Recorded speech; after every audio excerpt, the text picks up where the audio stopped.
السلام علیکم، میں ہوں ردا فاطمہ، این سی ناول کی وائس آرٹسٹ۔ مزید مزے کی ناولز کے لیے این سی ناول کی آفیشیل ویب سائٹ پر جائیں، لنک آپ کو ڈسکرپشن میں مل جائے گا۔ انتل حیات از کل صدیقی لگنے لگی، مسکراہٹیں پھیل گئی، مبارکباد کے جملے فضا میں گھلنے لگے۔ ہال میں موجود تقریباً ہر چہرے پر خوشی صاف دکھائی دے رہی تھی، سب مسکرا رہے تھے، سب مطمئن تھے سوائے ایک کے، نتاشا۔ وہ ہال کے ایک کونے میں بیٹھی تھی، چہرے پر جمے ہوئے بناوٹی سکون کے پیچھے جلن کی ایک پوری دنیا چھپی ہوئی تھی۔ اس کی نظریں بار بار سٹیج کی طرف اٹھتی اور ہر بار دل ہی دل میں حیات کو بددعائیں دیتی۔ اس کا دل چاہ رہا تھا کہ وہ کچھ کرے، کوئی ہنگامہ، کوئی سازش، کوئی وار، مگر وہ کیا کر سکتی تھی بھلا، سوائے جلنے کے، سوائے حسد کے، اور سوائے خود کو اندر ہی اندر کھوکھلا کرنے کے۔ ادھر ایک اور چہرہ تھا جو خوشی کے اس شور میں بھی الجھا ہوا دکھائی دے رہا تھا، اور وہ چہرہ امایا کا تھا۔ حیات نے تو کہا تھا کہ اس کی شادی اس کے باس سے ہو رہی ہے، مگر امایا تو اب تک یہی سمجھتی رہی کہ حیات کا باس ابرار ہے۔ یہ کنفیوژن کافی دیر سے اس کے دماغ میں گھوم رہی تھی۔ آخر کار وہ خود چل کر ابرار کے پاس آ ہی گئی۔ امایا نے ہچکچاتے ہوئے پوچھا، حیات کے باس تو آپ تھے نا؟ ابرار نے فوراً انکار میں سر ہلا دیا، نہیں تو۔ امایا کی بھویں مزید الجھ گئیں۔ پھر ابرار نے اسٹیج کی طرف ہلکا سا اشارہ کیا، پھر جو دلہا ہے وہی حیات کا باس ہے۔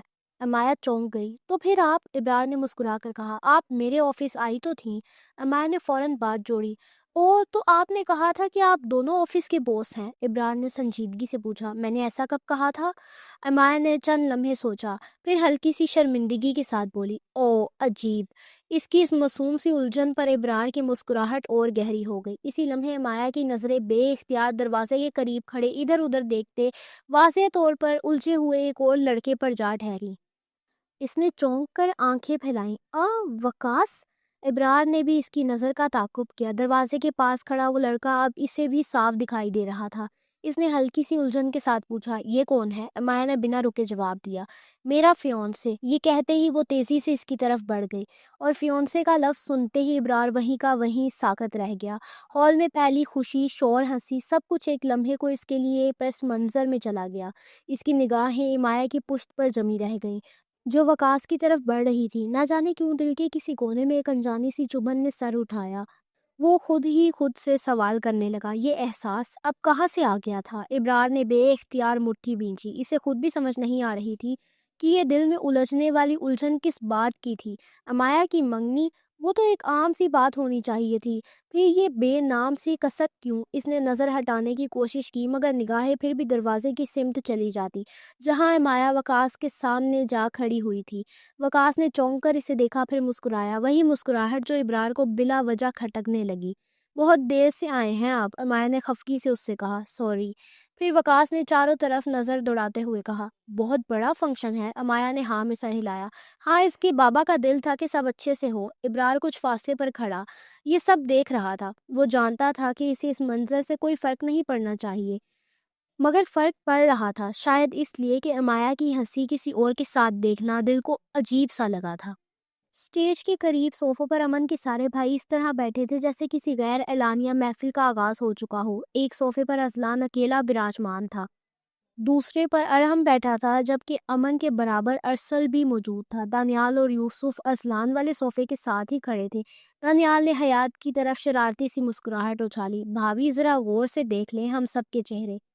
میرا تو حسین چہرہ آپ پہلے ہی دیکھ چکی ہیں، یوسف فوراً بولا، اور میرا بھی دیکھا ہوا ہے۔ دانیال نے اسے کوہنی ماری، اوئے سائڈ پر ہو، انٹرویو دینے دے بھابھی کو۔ پھر ارحم نے اس کی طرف اشارہ کیا، یہ ہیں ارحم، اور ان کے ساتھ جو بھائی کے پڑوس میں بیٹھا ہے یہ ارسل ہے۔ ارحم اور ارسل نے بیک وقت کہا، السلام علیکم بھابھی۔ حیات کے لبوں پر ہلکی سی مسکراہٹ آئی، وعلیکم السلام۔ دانیال نے فوراً اضافہ کیا، یہ دونوں ٹوئنز ہیں، اوکے؟ پھر اس نے اذلان کی طرف رخ کیا جو پورے اطمینان سے صوفے پر قبضہ جمائے بیٹھا تھا، اور یہ جو خبیث صوفے پر قبضہ کر کے بیٹھا ہے نا، یہ ہے نالائق بے روزگار اذلان۔ اذلان تڑک کر بولا، ابے چپ کر، میں اپنا نام خود بتا سکتا ہوں۔ ارسل ہنستے ہوئے بولا، رہنے دے، اب بتا ہی دیا اس نے۔ دانیال نے اچانک ادھر ادھر دیکھا، ویسے ابرار اور زاویار بھائی کہاں ہیں؟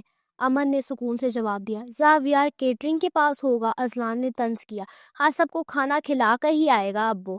اتنے میں دانیال کی نظر دور کھڑے ابرار پر پڑی۔ اس نے اسٹیج سے ہی آواز لگائی، اور ایسی آواز کہ پورا ہال چونک گیا، ابرار بھائی یہاں آؤ۔ اور دانیال کی آواز ہو اور مطلوبہ شخص تک نہ پہنچے، ایسا ہو ہی نہیں سکتا تھا۔ اسپیکر جو فٹ تھا اس کی آواز میں۔ ابرار نے مڑ کر دیکھا۔ ادھر آؤ، دانیال پھر چلایا۔ ابے جا، ابرار نے منہ بنایا اور آگے بڑھ گیا۔ دانیال نے حیرت سے امن کی طرف دیکھا۔ عجیب بھائی ہیں، دیکھو ذرا۔ امن کے کہنے سے پہلے ہی حیات نے فوراً کہا، چھوڑ دو اسے، حیات مل چکی ہے اس سے۔ ارحم چونکا۔ کب؟ آفس میں، ارحم نے فوراً سمجھتے ہوئے کہا۔ تو جس سے ابرار کی بحث ہوئی تھی وہ آپ تھیں؟ دانیال نے کہا۔ ہاں جی، اب پتہ چلا تجھے؟ ارحم نے کندھے اچکائے۔ ظاہر ہے کسی نے بتایا تھوڑی تھا، ارسل نے تائید کی۔ مجھے بھی کسی نے نہیں بتایا، امن نے بات سمیٹتے ہوئے کہا۔ بس اب چھوڑو، اتنی سی بات پر بحث نہیں کرو، ارحم فوراً بولا۔ ہم نے پکڑا کب ہے؟ دانیال نے دوبارہ حیات کی طرف توجہ کی۔ اچھا بھابھی، زاویہ بھائی سے بھی آپ مل چکی ہوں گی؟ امن بھائی کے بعد سب سے بڑے وہی ہیں۔ امن اور زاویار میں بس 1 سال کا فرق ہے، پھر ابرار ہے، وہ بھی زاویار کی ہم عمر 2-3 مہینے چھوٹا۔ حیات نے دلچسپی سے پوچھا۔ اچھا، اور؟ امن نے بھویں چڑھائیں۔ تمہیں بہت انٹرسٹ ہے یہ جاننے میں کون کتنا بڑا ہے؟ حیات نے فوراً جواب دیا۔ ہاں تو حیات بڑی بابی بننے والی ہے، سب کچھ پتہ ہونا چاہیے، دانیال خوش ہو کر بولا۔ سنے بھی، ابرار کے بعد یہ دونوں، ارحم اور ارسل، پھر یہ خبیث انسان، اس کے بعد میں، اور پھر یوسف، ہم دونوں میں بھی بس 3-4 مہینے کا فرق ہے۔ حیات نے سہ ہلایا۔ اچھا، اور تم دونوں کی عمر؟ 23 ہے؟ حیات کے منہ سے بے ساختہ نکلا۔ یوسف ہنسا۔ کیوں، کیا ہوا بھابھی؟ کچھ نہیں، کچھ نہیں، دانیال نے پلٹ کر سوال داغا۔ اور آپ کتنے سال کی ہیں؟ حیات نے فوراً سنجیدگی اوڑھ لی۔ حیات تم سب سے بڑی ہے بس، دانیال نے آنکھیں تنگ کی۔ تو 29؟ ہاں ہاں 29، امن فوراً بولا۔ جھوٹ مت بولو۔ حیات نے گھور کر دیکھا۔ آپ کو زیادہ پتا ہے میری عمر کا یا مجھے؟ یوسف نے معصومیت سے کہا۔ بھابھی، بھائی بھی 29 کے ہیں۔ ہیں؟ حیات نے چونک کر امن کو دیکھا۔ اتنے بڈھے ہیں آپ؟ دانیال نے مسکراتے ہوئے کہا۔ اور جب تک شادی ہوگی نا تب تک 30 کے ہو جائیں گے۔ حیات نے فوراً ہاتھ ہلایا۔ نہیں نہیں، کینسل کینسل، حیات کو اتنے بوڑھے انسان سے شادی نہیں کرنی۔ بھابھی آپ بھی بڈھی ہی ہیں، دانیال نے فوراً کہا۔ ہاں، یوسف نے ساتھ دیا۔ حیات نے آنکھیں نکالی۔ حیات تم لوگوں کو کہاں سے بڈھی لگ رہی ہے ہاں؟ دانیال نے کندھے اچکائے۔ عمر سے، ابھی تو آپ نے خود ہی کہا آپ 29 کی ہیں۔ حیات نے فوراً پلٹا کھایا۔ نہیں، حیات 23 کی ہے۔ اذلان چونک گیا۔ ہے مجھ سے 2 سال چھوٹی، اب میں بھابھی نہیں کہہ سکتا، سو سوری۔ حیات نے فوراً ہاتھ اٹھایا۔ ہاں بس رشتہ ختم کرو، ختم ختم، ارسل نے ہنستے ہوئے کہا۔ بھائی یہ تو اتنی سی بات پر رشتہ ختم کر رہی ہیں؟ حیات نے سنجیدگی سے جواب دیا۔ یہ اتنی سی بات نہیں ہے۔ اسی لمحے آمنہ بیگم اور منتہا بیگم سٹیج کی طرف بڑھی۔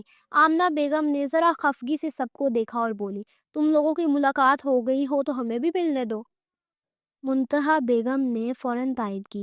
ہاں بھائی، اب سب نیچے جاؤ، اور بھی مہمانوں کو ملنا ہے حیات سے۔ دانیال نے مصنوعی سنجیدگی سے حیات کی طرف دیکھا۔ لیجیے بھابھی، اب آپ ہماری منحوس رشتہ داروں سے ملیں۔ یہ کہتے ہوئے اس نے اذلان کے کندھے پر تھپکی ماری۔ چل اٹھ، یہاں سے دفع ہو۔ اذلان نے آنکھیں گھما کر جواب دیا۔ تو بھی ہو، دانیال نے فوراً کہا۔ میں چلا گیا تو بھابھی کو انٹرو کون دے گا؟ میں تو اندر باہر آگے پیچھے ہر اینگل سے سب بتاؤں گا کہ کون کیسا ہے۔ یوسف نے ہنستے ہوئے ساتھ دیا۔ ہاں، اور میں بھی اس کی مدد کروں گا، تم سب جاؤ۔ اذلان نے بیزاری سے ہاتھ ہلایا۔ ابے جا، دفع ہو۔ اور یہ کہتے ہوئے وہ سٹیج سے نیچے اتر گیا۔ ارحم اور ارسل بھی اس کے ساتھ ہی نیچے چلے گئے۔ دانیال نے اطمینان کا سانس لیا اور دوبارہ حیات کی طرف متوجہ ہوا۔ تو بھابھی، دادی اور دادا سے تو آپ مل چکی ہیں، اور سسر جی کو تو آپ اچھی طرح جانتی ہی ہوں گی، اپنی پہلی ساس سے بھی مل چکی ہوں گی، لیکن میں دوبارہ انٹرویو کروا دیتا ہوں۔ یار، اماں کو تو بلا کر لاؤ، آمنہ بیگم نے فوراً کہا۔ ایسے ہی یہیں سے بتا دو، وہ ابھی نہیں آئیں گی، اپنے رشتہ داروں کا خیال رکھ رہی ہیں۔ دانیال نے فوراً موقع لپکا۔ دیکھا بھابھی، آپ کو کتنی اچھی ساس ملی ہے، بہت نرم مزاج، رشتہ داروں کا بڑا خیال رکھنے والی، بس گھر کے رسم و رواج اور کام کاج کے معاملے میں پوری دیسی ماما ثابت ہوں گی، حیات نے آہستہ سے کہا۔ حیات کی ماما بھی ایسی ہی ہیں۔ اتنے میں نیہا بیگم بھی سٹیج کی طرف آ چکی تھی۔ دانیال نے فوراً اعلان کیا۔ اور یہ ہے آپ کی دوسری نمبر والی ساس، نیہا ماما، ہم سب انہیں ماما ہی کہتے ہیں۔ حیات نے ہلکا سا سر ہلایا۔ اچھا، اسے بہت کچھ سمجھ نہیں آ رہا تھا، مگر وہ پوری کوشش کر رہی تھی کہ سب ذہن میں بٹھا لے۔ دانیال نے جاری رکھا۔ ان کو بس اپنے گھر اور بچوں سے مطلب ہے، رشتہ داروں کو زیادہ منہ نہیں لگاتی، جو کہ بہت اچھی بات ہے، نیہا بیگم نے بھویں چڑھا کر کہا۔ اور یہ بھی بتاؤ کہ کان کے نیچے لگا کر سیدھا بھی کرتی ہوں؟ دانیال نے فوراً منہ بنایا۔ دانیال کو آج تک کوئی سیدھا نہیں کر سکا، بس اپنا وقت ضائع کرتی ہیں، منتہا بیگم نے فوراً کہا۔ ارے بیٹا میرے بارے میں بھی بتاؤ، دانیال نے ہاتھ اٹھایا۔ آپ صبر کریں، آپ سب سے لاسٹ ہیں، پھر فوراً بولا۔ اور یہ ہے ہماری امی آمنہ بیگم، تھوڑی سی بگڑی ہوئی ہیں۔ امن فوراً چونکا۔ کیا بول رہے ہو دانیال؟ کیا بھائی، سچ ہی تو بول رہا ہوں، ان کا مزاج کسی سے نہیں ملتا، دانیال نے سادگی سے کہا۔ آمنہ بیگم نے سنجیدگی سے کہا۔ نہیں، ازلان سے ملتا ہے میرا مزاج۔ دانیال نے فوراً دونوں ہاتھ جوڑ دیے۔ معاف کریں، پھر تیزی سے بات بدلی۔ یہ ہے ہم سب کی ممی، اور جیسے کہ بھابھی آپ کو ان کی تیاری سے نظر آ ہی رہا ہوگا، عمر تو ہو چکی ہے مگر جوانی جانے کا نام نہیں لیتی۔ دانیال ایک لمحہ رکا، پھر بولا۔ باقی چھوٹی دادی آئیں گی تو ان سے بھی ملاقات ہو جائے گی، حیات نے آہستہ سے کہا۔ اچھا، مگر اس کا دماغ اب بھی سب رشتوں کو ترتیب دینے کی کوشش میں الجھا ہوا تھا۔ اسی دوران نیچے کھانا لگ چکا تھا، مہمان آہستہ آہستہ اسٹیج سے اترنے لگے اور پورا ہال مہمان نوازی کے شور میں ڈوب گیا۔ کچھ دیر بعد امن نے پہلو بدلتے ہوئے حیات کی طرف دیکھا اور قدرے نرم آواز میں پوچھا۔ بھوک لگی ہے تمہیں؟ حیات نے فوراً سر ہلایا۔ نہیں، امن چونکا۔ کیوں؟ حیات نے بالکل سنجیدگی سے جواب دیا۔ کیونکہ حیات کو پتا تھا کہ حیات دلہن بننے والی ہے، اسی لیے پارلر جانے سے پہلے گھر سے بہت سارا کھانا کھا کر نکلی تھی۔ امن ہنس پڑا۔ تبھی میں سوچوں تم شور کیوں نہیں مچا رہی؟ حیات نے فوراً گھورا۔ زیادہ نہیں بولے، امن نے مسکراتے ہوئے ہاتھ اٹھا دیا۔ اچھا بھائی، نہیں بولتا۔ حیات نے ایک نظر اسٹیج کے ارد گرد ڈالی جہاں اب کچھ ہی لوگ رہ گئے تھے۔ یہ سب حیات سے مل کر تو چلے گئے ہیں، لیکن حیات کو سمجھ نہیں آیا اور آپ کے چچا وغیرہ کہاں ہیں؟ اور چھوٹی دادی کے شوہر؟ امن نے ذرا توقیف کیا۔ میں بتاتا ہوں، میرے دادا نے 2 شادیاں کی تھیں۔ جو چھوٹی دادی تم سے مل کر گئی نا، وہ میرے دادا کی دوسری بیوی ہے، سلمہ جنید خان۔ ان کے 2 بچے ہیں۔ حیات نے غور سے سنا۔ اور جو نتاشا سے ملی ہو نا؟ ہاں، حیات نے فوراً کہا۔ وہ ان کے بڑے بیٹے کی بیٹی ہے، اس کی بہن اور والدین دبئی میں ہیں، اس لیے یہاں موجود نہیں۔ اچھا، تو وہ اپنے دادا دادی کے ساتھ رہتی ہے؟ ہاں، اور زاویار کے والدین تم سے مل کر جا چکے ہیں۔ ہاں، وہ دادا کے دوسرے بیٹے ہیں اور ان کا ایک ہی بیٹا ہے زاویار۔ حیات نے سر ہلایا۔ اچھا، اور آپ کے یہ سارے بھائی؟ امن نے ذرا آہستہ آواز میں کہا۔ دادا کی پہلی بیوی یعنی میری دادی، ان کا صرف ایک ہی بیٹا تھا، میرے ابو۔ حیات کو یہ بات پہلے سے معلوم تھی۔ ہاں، یہ تو حیات کو پتا ہے۔ تو یہ ساری امیاں؟ امن نے سیدھا جواب دیا۔ میرے ابو نے 4 شادیاں کی ہیں۔ ہیں؟ حیات جیسے کرسی سے اچھل پڑی۔ یہ محض حیرت نہیں تھا، یہ تو پورا جھٹکا تھا۔ امن نے نرمی سے کہا۔ ہاں، اور ابھی تم جن سب سے ملی ہو نا، وہ سب میرے ابو کی بیویاں ہیں۔ اچھا، حیات کی آواز جیسے کہیں کھو گئی ہو۔ امن نے بات واضح کی۔ جو تمہارے گھر آئی تھی وہ میری سگی ماں ہے اور میں ان کی اکلوتی اولاد ہوں۔ نیہا ماما ابرار اور یوسف کی سگی ماں ہے، آمنہ امی ارحم اور ارسل کی سگی ماں ہے، اور منتہا ممی ازلان اور دانیال کی سگی ماں ہے۔ اب سمجھ آئی؟ ہاں، حیات نے جواب تو دیا مگر اس کا ذہن جیسے سن ہو چکا تھا۔ کہاں وہ اپنے ماں باپ کی اکلوتی اولاد، اوپر سے کوئی کزن بھی نہیں، اور کہاں یہ ایک پورا پھیلا ہوا خاندان، رشتوں کی بھری ہوئی دنیا۔ کھانے پینے کے بعد تقریب اپنے اختتام کو پہنچی، مہمان آہستہ آہستہ رخصت ہونے لگے اور ہال خالی ہونے لگا۔ ہر کوئی اپنے اپنے گھروں کو روانہ ہو گیا اور حیات دل میں سوالوں کا ایک نیا سلسلہ لیے۔ 2 دن بعد 11 بجے کا وقت تھا جب حیات نے آئینے کے سامنے آخری نظر خود پر ڈالی۔ 2 دن بعد 11 بجے کا وقت تھا جب حیات نے آئینے کے سامنے آخری نظر خود پر ڈالی۔ اس وقت وہ ہلکی پیلے رنگ کی شلوار قمیص میں ملبوس تھی، گلے پر ہلکا سا ڈیزائن بنا تھا، اسی کے ساتھ سیدھی شلوار اور اسی رنگ کا دوپٹہ اس نے گلے میں ڈال رکھا تھا، اور کمرے کا دروازہ آہستگی سے کھول کر باہر نکلی تو زینب بیگم کی تیز نگاہ فوراً اس پر جا ٹھہری۔ کہاں جا رہی ہو؟ زینب بیگم نے سوال کیا مگر لہجے میں سوال کم اور تفتیش زیادہ تھی۔ حیات نے ہلکی سی مسکراہٹ کے ساتھ شال کندھوں پر درست کی۔ بس یہیں کہیں جا رہی ہوں۔ زینب بیگم کی بھویں تن گئی۔ یہی کہیں؟ یہ کون سی جگہ ہوتی ہے بھلا؟ حیات نے نظریں چرا لی، جیسے سچ آنکھوں سے پھسل کر باہر آ جانا چاہتا ہو۔ واپس آ کر بتاؤں گی، بس آپ جلدی سے ناشتہ دے دیں، دیر ہو رہی ہے۔ زینب بیگم نے چند لمحے سے غور سے دیکھا۔ اچھا، انہوں نے قدرے توقیف کے بعد کہا۔ بیٹھو۔ حیات نے سکون کا سانس لیا اور میز کے پاس آ کر بیٹھ گئی، مگر دل اب بھی بے چین تھا۔ وہ جانتی تھی یہ یہیں کہیں، دراصل ایک ایسے موڑ کی طرف جا رہا تھا جہاں سے واپسی شاید پہلے جیسی نہ ہو۔ تھوڑی دیر بعد وہ ناشتہ مکمل کر کے خاموشی سے گھر سے نکل گئی۔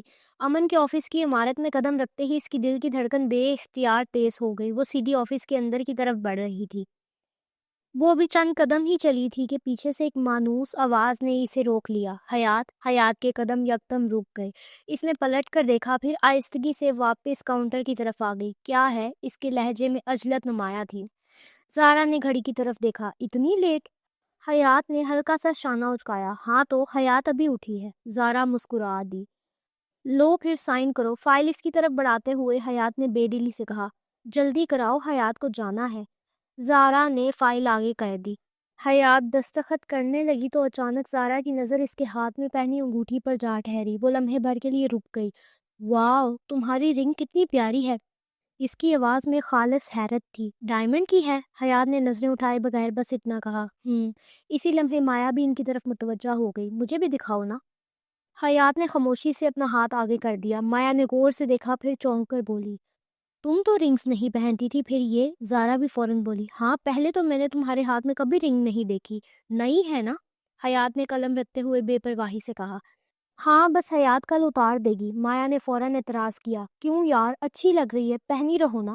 یہ کہہ کر اس نے بھی اپنا ہاتھ آگے بڑھایا۔ دیکھو میں نے بھی پہن رکھی ہے۔ حیات نے ایک نظر مایا کی انگوٹھی پر ڈالی۔ ہاں اچھی ہے۔ پھر اس نے فائل زارا کی طرف بڑھائی اور مختصر سا جملہ کہتی ہوئی مڑ گئی۔ اب حیات جا رہی ہے اور اگلے ہی لمحے وہ وہاں سے نکل گئی۔ وہ بغیر دستک دیے امن کے کیبن میں داخل ہوئی۔ قدم سیدھے میز کی طرف بڑھتے ہوئے اس کی ہونٹوں سے بے ساختہ نکلا، حیات کو آپ سے بہت ضروری بات کرنی ہے۔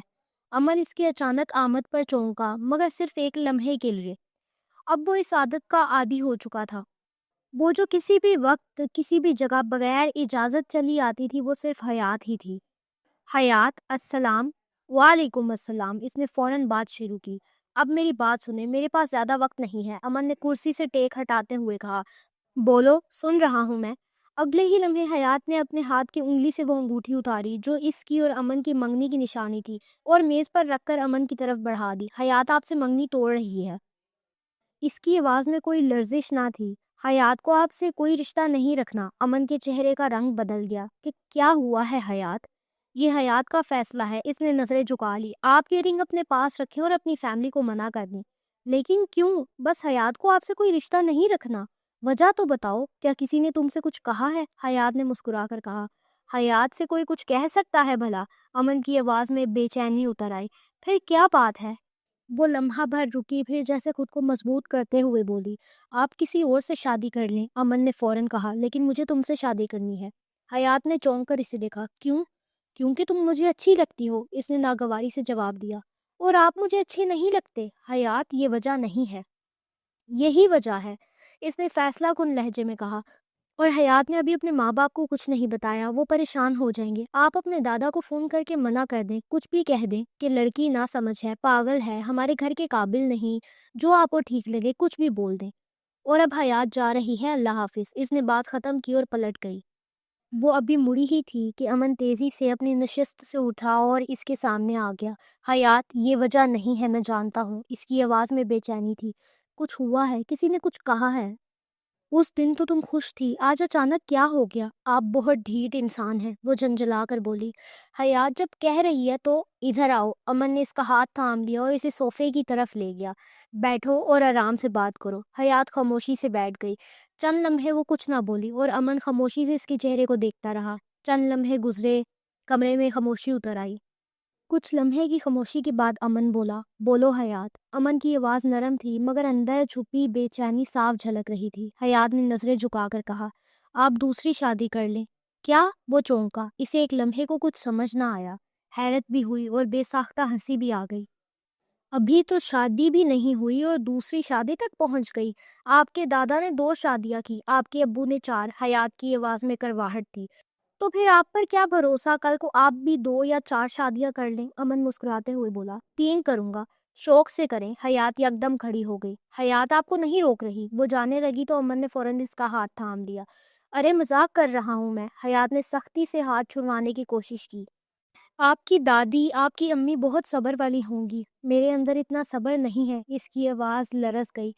حیات نہ آج نہ کل نہ کبھی اتنی ظرف والی ہو سکتی ہے کہ اپنے حق میں کسی دوسرے کو شریک کرے۔ تو نہیں کروں گا، میں کسی کو شریک نہیں کروں گا، جو حق تمہارا ہے تمہارا رہے گا، امن فوراً بولا۔ آپ نہیں سمجھ رہے، حیات کی آنکھوں میں نمی اتر آئی۔ آپ کسی سے بھی شادی کر لیں، حیات سے نہیں۔ حیات سب کچھ برداشت کر سکتی ہے مگر اپنے حق پر کسی اور کا حق نہیں، امن نے نرمی سے اس کی طرف دیکھتے ہوئے کہا۔ تمہارے حق پر کسی اور کا حق ہوگا ہی نہیں، میں نہیں دوں گا۔ جو تمہارا ہے وہ تمہارا ہی رہے گا، آج بھی اور کل بھی۔ حیات نے تلخی سے مسکرا کر پوچھا، حیات جب بوڑھی ہو جائے گی تب بھی؟ ہاں تب بھی۔ جس تیزی سے وہ اپنے ہر شک اور اندیشے کو اس کے سامنے رکھ رہی تھی، اسی تیزی سے وہ اس کے ہر شک کا جواب دے رہا تھا اور ایک ایک کر کے سب اندیشے دور کر رہا تھا۔ حیات کو آپ پر بھروسہ نہیں ہے۔ اس کی آواز ٹوٹ گئی۔ حیات آپ سے شادی نہیں کر سکتی، پلیز حیات کو چھوڑ دیں۔ وہ اپنا ہاتھ چھڑوا کر آگے بڑھ گئی۔ نہیں چھوڑ سکتا میں تمہیں، امن کی آواز بھر آئی۔ مجھے تم سے محبت ہو گئی ہے، تمہارے بغیر جینا حرام ہو گیا ہے حیات۔ دروازے کا پھٹ کھولتے ہوئے حیات کے ہاتھ رک گئے۔ وہ پلٹی، ایک لمحے کو دونوں کی نظریں ملی۔ ایک کی آنکھ میں صرف محبت تھی اور دوسری کی آنکھ میں خوف، شک اور اندیشوں کا ہجوم، اور اگلے ہی لمحے وہ تیزی سے باہر نکل گئی۔ وہ تقریباً دوڑتی ہوئی آفس سے باہر جا رہی تھی۔ اسی لمحے نتاشا فائل لیے امن کی کیبن کی طرف آ رہی تھی۔ اسے اس قدر تیزی سے نکلتے دیکھا حیران ہوئی۔ پھر اسی لمحے امن بھی کیبن سے باہر آ گیا۔ باس، بعد میں نتاشا، وہ مختصر سا کہہ کر حیات کے پیچھے تیزی سے نکل گیا۔ پارکنگ ایریا تک پہنچتے ہی حیات رک گئی۔ اس نے بے چینی سے فون نکالا اور کیب بک کرنے لگی ہی تھی کہ اچانک کسی نے اس کے ہاتھ سے فون چھین لیا۔ وہ چونک کر خوف اور حیرت کے ملے جلے احساس کے ساتھ سر اٹھا بیٹھی۔ امن اس کے سامنے کھڑا تھا۔ کیا ہے؟ حیات کی آواز میں جھنجھلاہٹ تھی۔ ایسا مت کرو، امن نے آہستہ سے کہا۔ اس وقت اس کے لہجے میں اور اس کی آنکھوں میں بے بسی، کھو دینے کا خوف اور ایک لاچار سی محبت سمٹی ہوئی تھی۔ وہ اس کے معاملے میں ہمیشہ ہی بے بس ہو جاتا تھا۔ وہ صرف اس کے دل میں نہیں، اس کی حواس پر بھی سوار تھی۔ ایک تو وہ ہمیشہ اس کے پاس رہے اور دوسرا اسے کبھی کوئی تکلیف نہ ہو، بس یہی اس کی خواہش تھی۔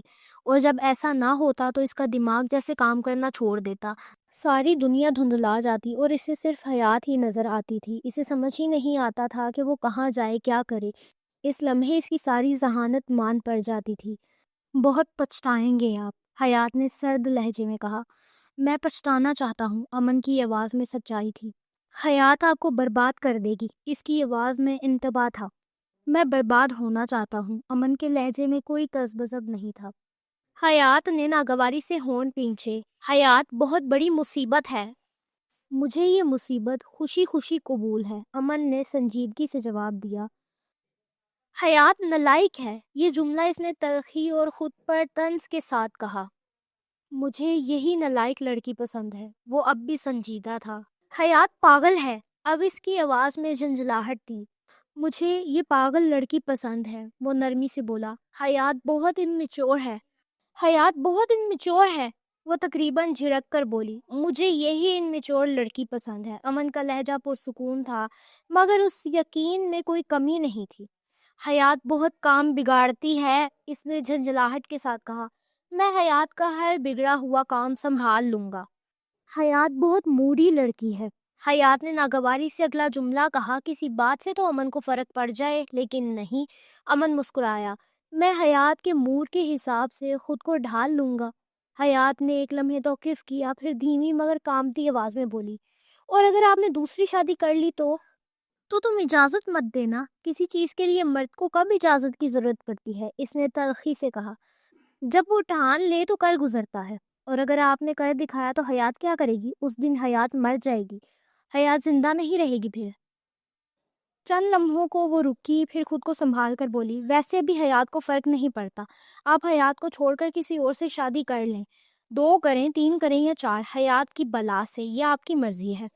میں کہہ رہا ہوں نا، میں نہیں کروں گا، امن نے بے قراری سے کہا۔ آپ جتنا بھی کہہ لیں، حیات نے تلخی سے کہا۔ یہ آپ کے خون میں شامل ہے، امن چونک گیا۔ خون میں شامل؟ ہاں، وہ بنا جھجک بولی۔ آپ کے دادا نے کیا، آپ کے بابا نے کیا، اور اب آپ بھی کریں گے۔ امن نے اس کی طرف دیکھا۔ تم نے ہمارا مستقبل بھی دیکھ لیا؟ ہاں، وہ پر یقین تھی۔ حیات کی آنکھیں بہت تیز ہیں، وہ مسکراہٹ کے ساتھ بولا۔ کچھ زیادہ ہی تیز ہیں۔ حیات نے رخ موڑ لیا۔ اب ہٹیں یہاں سے، حیات کو جانے دیں، امن نے نرمی سے کہا۔ 5 انگلیاں کبھی برابر نہیں ہوتی حیات، ضروری نہیں کہ انہوں نے کیا تو میں بھی کروں، تم بس بہت زیادہ سوچ رہی ہو۔ وہ پلٹی، آنکھوں میں عجیب سی مضبوطی تھی۔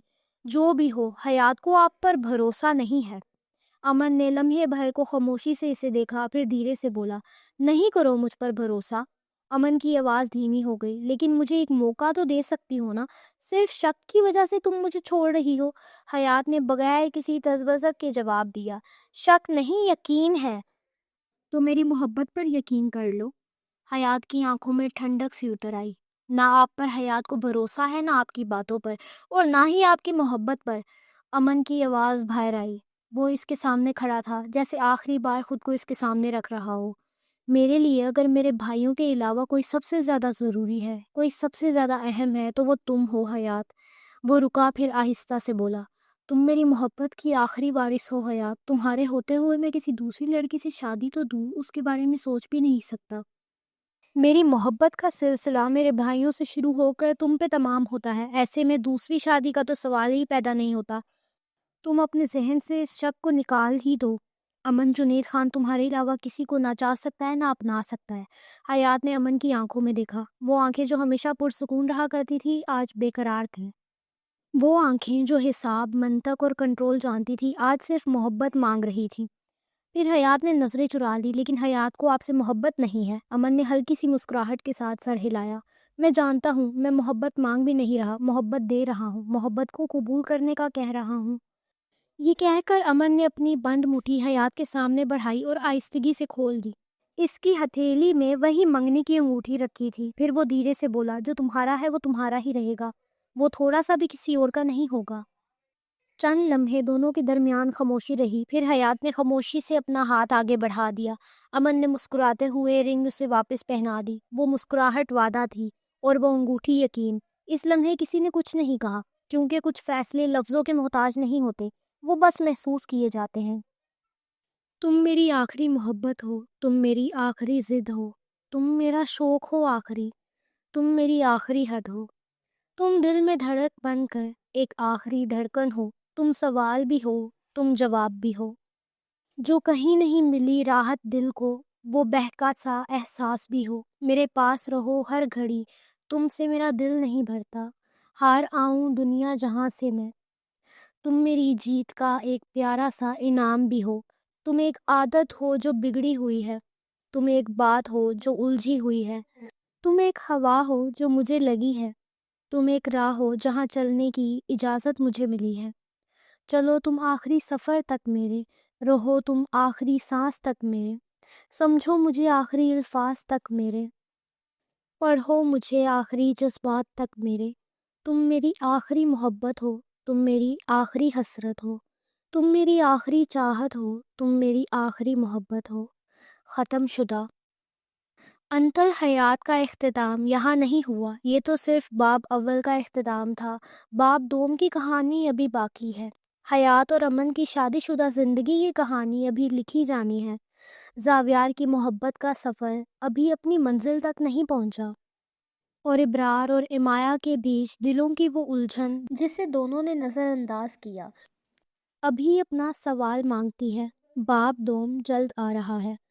میں آپ سے ملتی ہوں کسی اور مزیدار ناول میں۔ اینسے ناول کو سبسکرائب کرنا نہیں بھولیے گا۔ اللہ حافظ۔